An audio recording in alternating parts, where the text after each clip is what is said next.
Bana, mke wa DJ maarufu hapa Tanzania, hapa namzungumzia DJ Ali B. Bana, amesema kwamba upande wake hayupo tayari kumpoteza mume wake na mambo madogo madogo kama vile kumchiti na wanawake wengi.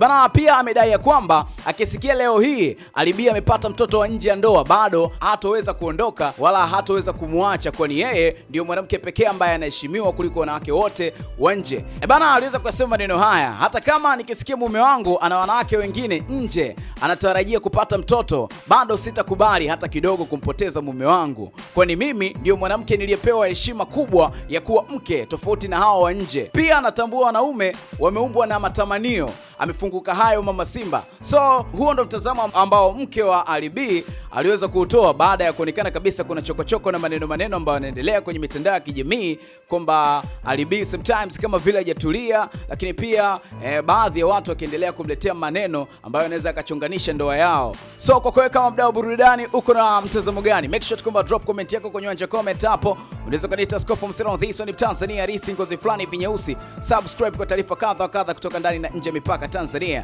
Until next time, bye bye.